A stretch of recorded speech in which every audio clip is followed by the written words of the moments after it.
What is going on, team? Welcome to another episode of the Thrive Forever Fit Show. I'm your host, Jay Nixon. And today we have got Ashley back for her final update. Today is the update you're going to get where she started her journey on a 60-pound weight loss quest. It was 60 pounds in 6 months. And today you're going to find out how she ended up on her journey. So stay tuned because there's going to be some disruptive thinking that goes on during today's podcast. For sure, some inspiration and definitely some transformational tools that you're going to be able to use to pull and push yourself to the next level of your personal transformation. All right, saddle up. Here comes Ashley. Ashley, what's going on? Not much. So Ashley is here today, guys, for our 60 and 6 final update. So let's jump right into it. So we started this journey 6 months ago. We're here today. Time passed pretty fast, I would say, did for me. Our goal was to lose 60 pounds in 6 months. So let's just get down to the numbers and then we'll talk about all the details. How many pounds have you lost in the last 6 months? 45. 45. All right. So give me your, do you remember your starting weight? Of our challenge? Yeah. 265. 265. Perfect. Okay. Are you, let's first of all address 45 pounds, right? We had a goal of 60. How do you feel about that? I'm so happy. Okay, good. Yeah. Good. I'm super happy too, but I'll get into the details of why I'm excited and why I'm happy and why people need to look at goals a little bit differently. So I think that's going to be a really powerful message that we can transcend today. So why are you happy about it? I think I found a good balance of like living life and also, creating and keeping habits.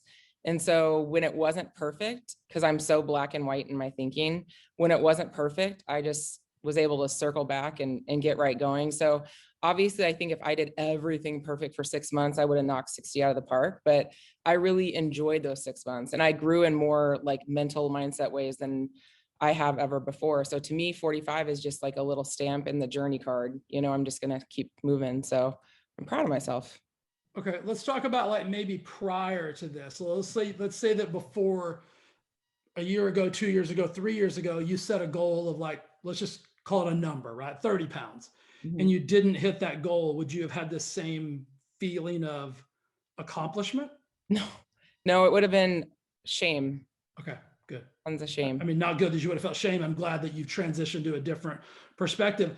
I'll tell you guys really quick why I'm excited about this. So I think anytime, if you're an aggressive goal setter, there's going to be times in your journey where you do fall a little bit short of those goals.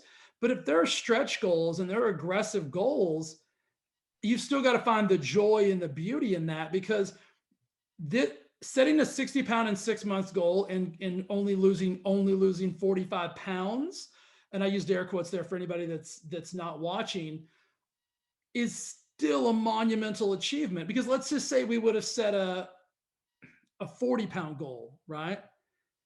And you would have gotten to 45 pounds. I mean, yes, it would have been great. It would have been awesome, but it would have been so doable for you that in all honesty and actuality, you probably would have lost 35 pounds. I think the importance of the goal in and of itself, the stretch, was to keep you moving, because along the course of the last 6 months, there's been some like ebbs and flows and some like differentiations in the way that you think differently now than you used to. And so for anybody listening, never get discouraged when you don't hit your number. And here's what most people do. They would have gotten to about 30 days ago and said, there's no way I'm going to hit this. So why should I even keep going? So what did you do? Did you have any of those thoughts? It's funny you said 30 days because that's when I was like, for sure that I wasn't going to make it. Yeah. But the interesting thing is that last month was my lowest weight loss. I think I only lost like 3 or 4 pounds, but my biggest inches weight loss for a while, or inches lost. So I was happy with that. I really truly care about the scale less and less and less. It's always there. It's always in the back of your mind. But like, for me, it's just like, okay, like it's just one measure of my progress. Well, I see all this other progress in different areas. And that's what's making me more excited than the scale. So the scale to me is just like, whatever. Right. I love the fact that you said that before you would have felt shame and now you don't anymore, because I think shame is such a wasted emotion. I mean, because in all honesty, you did everything you were supposed to do for the last 6 months. Of course, there were minor deviations or challenges or adversities or roadblocks, but that's just life in and of itself, and it's always going to be present. So what tools did you use? Like, let's use this last 30 days for an example. When you looked at the calendar, you're like, hey, I got 30 days left. The likelihood of me getting to 60 pounds, unless I, cut off one of my arms, is slim to none, right? Yeah. So how did you continue down the trail of positivity and performance, even with because for those of you guys that don't know, Ashley is super goal oriented, very much go after her goals, do all the things that she, says she's going to do. So this is a thing for her to be able to overcome. So I'm excited to hear what tools you use to do that. Oh my gosh, this is really going to be a letdown. Oh, it won't be. I just kept doing what I do. I've created these habits for a reason. Okay. They're working at whatever pace they're working. I'm feeling good mentally, feeling good physically. I just kept moving on. And I had a couple little like tough stress weeks and stuff like that. And so I couldn't be diving into my mindset stuff as hard as I'd want to, but I just kept doing the things I knew I needed to do. And then I had like a really great week where I was like, I'm stepping up everything in the gym. Like my workouts this week are going to be nuts. And my food was perfect and I got a 0. So it's like, I think it's pretty clear that the scale is a big fat liar. So I just kept doing what I always did, and the habits were there. So that's not a very exciting answer. So sorry. No, I want to circle back because I feel like it is an exciting answer, because it's the only answer that is actually truthful, right? I mean, there's other things in there that we could have added. You could have said, "Well, I journaled about it, and then I had," but that's all part of the process as well. But the truth for everyone listening right now, the truth for you, the truth for me, the truth for anyone, is in the consistency. Mm-hmm. Right? That's the ultimate game changer, is the consistency. And that's what most people don't do, is they start looking for the bright, shiny object, like what the average person would have done. And if I'm not shaming you for feeling average. Anybody who's listening says, well, why is he telling me average? You would have started looking for the bright, shiny object. You would have started looking for a pill, a potion, a lotion. You would have convinced yourself this does not work. I've got to try something completely different. And what would have happened is your entire success portfolio that you created would have been destroyed. And you would have gone so far backwards because you were seeking that magic bullet or that special thing or that special juice or cleanse or whatever it is that we all know based on trial and error is bullshit. So you just gave the most honest, factual answer, even though it's not sexy, because a lot of times the truth isn't, right? We like to make things more grandiose than they need to be. That was the most honest answer you could have given. And so that's the truth behind it all, is your consistency is what has propelled you to where you are today, the 45-pound weight loss. And it's also what's going to keep you going, because what would happen to the average person? I know I keep saying that. And what I mean by that is, when I say the word average, it means someone who just keeps doing the same thing over and over again and expects a different result. Yep. The thing that's going to keep you rolling, the thing that's going to keep you going, and the thing that's kept you going before is, that there's no magic bullet, right? That there's no thing out there. The average person would now start looking for something else. They'd start looking for that special thing. Well, I did this, I lost 45 pounds. What if I start fasting for 36 hours every week? What if I start drinking, the milk from a chinchilla? I read on the internet that that'll help you lose weight. That's what people do. I mean, you laugh, but it's serious. Like, I get messages all the time like, Jay, I read on the internet that if I pet a chinchilla for 3 hours and then drink its milk, I'll lose 17 pounds. I mean, for me, it's worth a try, because I just want to hear how that went for you. But that's so crazy. But that's what we do as humans. So have you thought about, like, because you just said the scale's a liar. Totally agree. There's much more important things than the scale. Are now you just going to go through the motions, or is there another number, or is there a number to begin with? Is there what's the mover, right? Like, what's the goal next? I mean, I'm loosely holding a number, but like I'm gonna quote unquote end or stop this weight loss part when I get my body where I want it to be. But like, I think it'd be great to lose 100 pounds. I started at 277 with you. So I think of 177 would be so fun just to say I lost 100 pounds, but like, I don't know that I'm going to love how my body looks at that weight. So I think I'm just kind of holding that loosely. But like goals wise, I have some things tossing around in my head that are some different mindset goals and stuff like that. So I don't know how much you want to know, but I'm thinking through it and I'm not going to stop what I'm doing in the meantime. Okay. I mean, so let's touch on that really quick. I don't know if I'm going to like the way my body looks at 177. Like, why? I mean, are you thinking about that, or are you just, let's just figure it out when we get there? I just really feel like I'm going to know when it's right. I'm not feeling Yeah. horrible at the size I am now, All right. but I know that there's a whole way that my body can look that I've never experienced. Like I've been thinking a lot this last month that I have a lot of untapped potential that I've never even dove into. So I'm interested to see how far my body can go, but I also really enjoy like a muscular curvy figure. So like I think that's not always like conducive with what the scale number says. So I think once I know I'm where I want to be, then I'll hit more of a maintenance mode. Okay. Okay. You're laughing. Why are you laughing? Oh yeah, I just had some I had some questions that popped up that I filed away in a different category. Oh But no. we'll get to those. That's okay. Good, good. All Okay. right.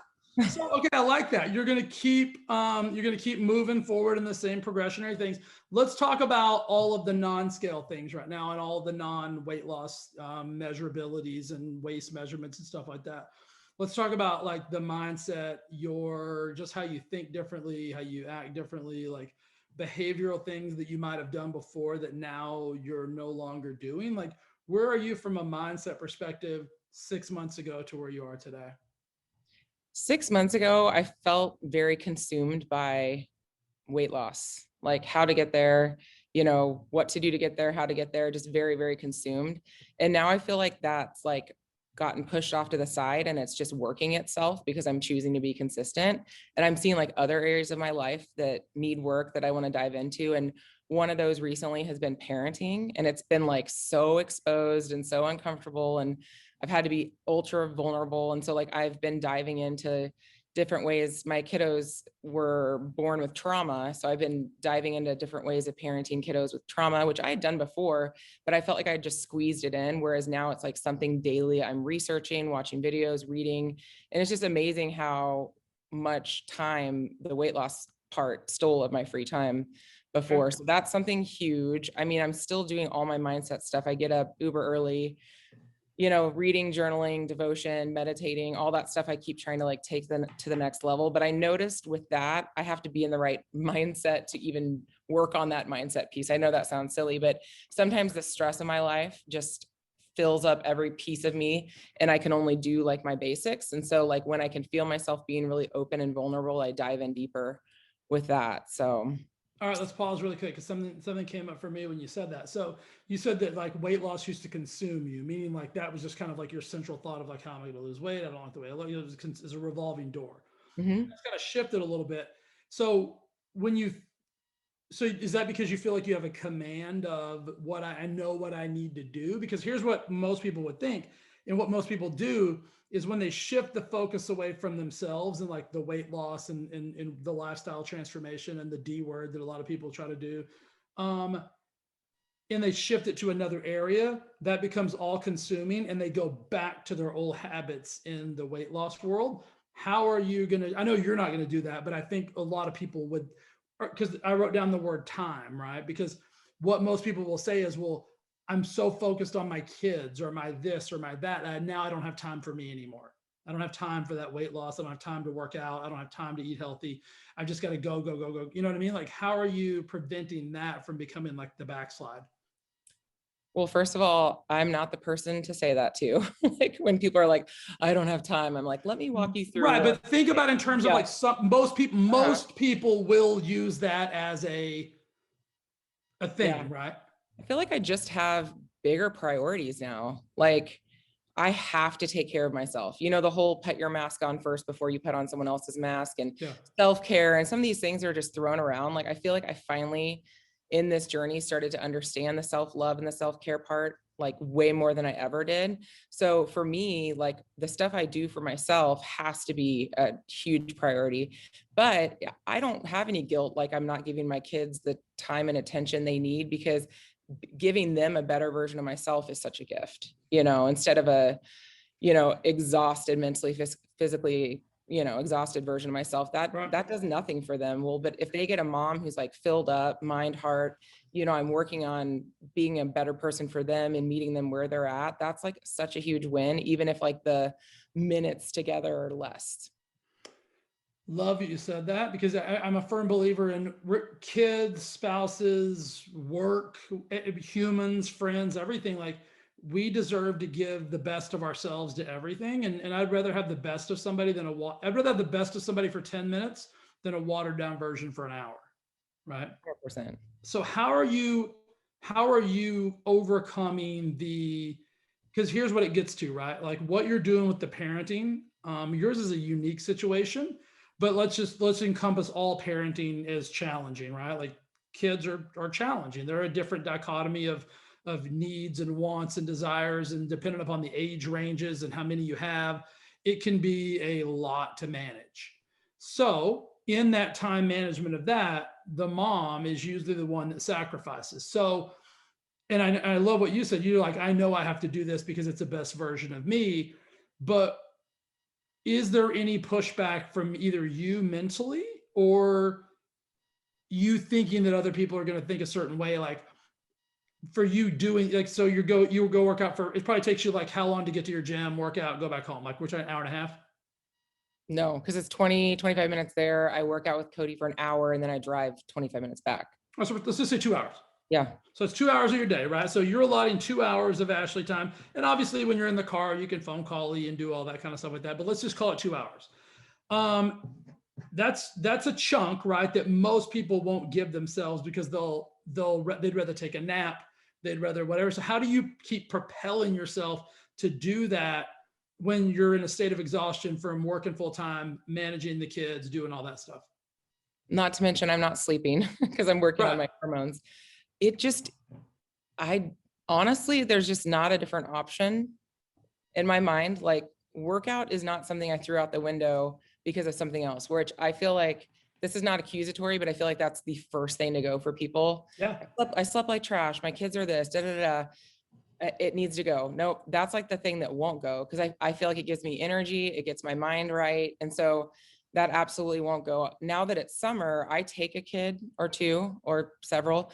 I'm lucky enough to have a gym it's a family environment. That's not a big deal. Or like if I'm at home doing a Peloton workout, I will integrate if I can. Otherwise, my kids, this sounds really bad, but my kids just know, like if they come in too early in the morning, mommy's doing her journaling. They'll say that, oh, mommy's doing her journaling, or if I'm on the bike with my beats, like I literally will ignore them. First of all, I can't hear them because I'm facing the window.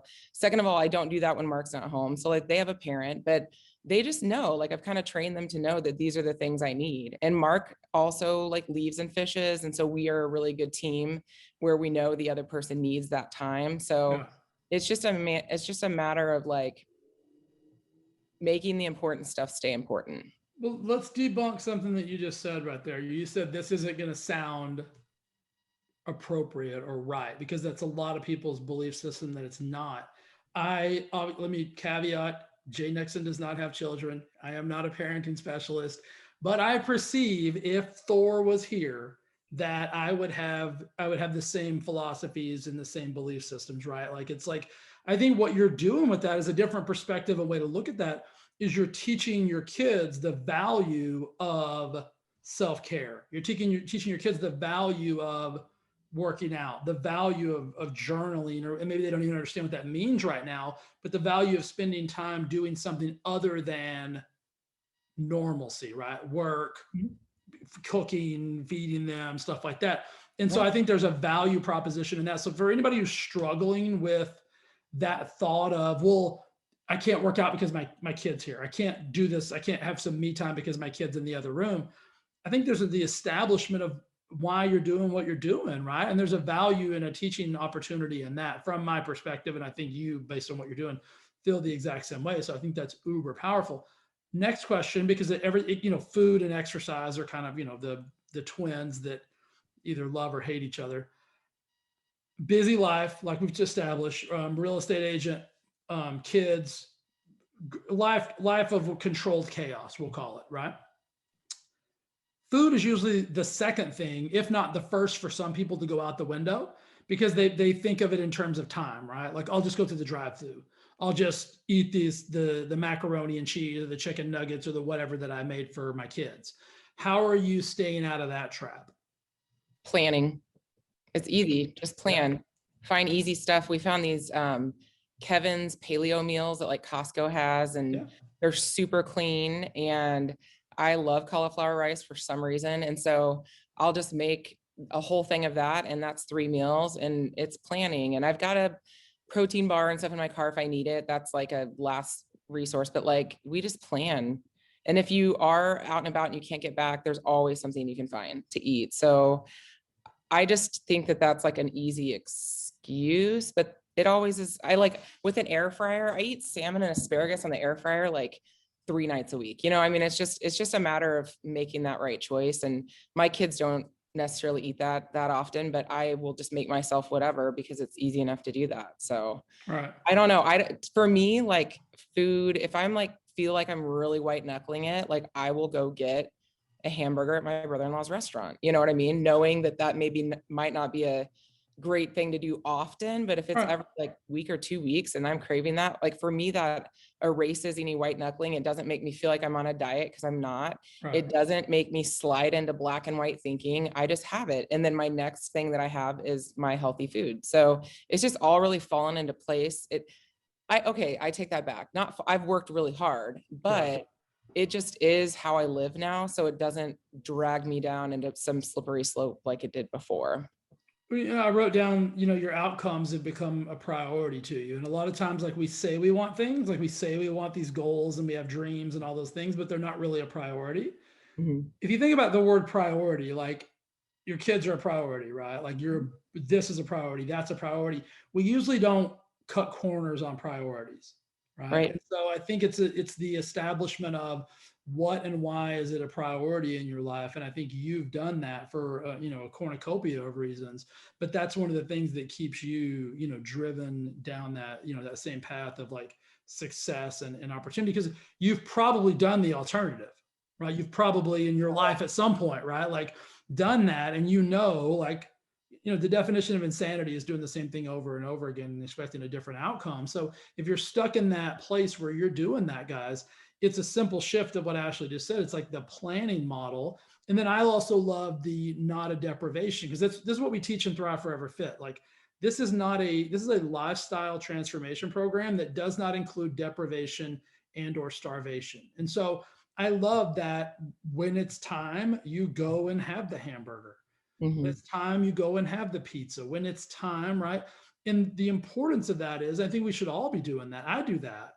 It's knowing when it's time, right? Mhm. And not making a false assumption of when it's time, because that starts to create that ripple effect of of lack of priority.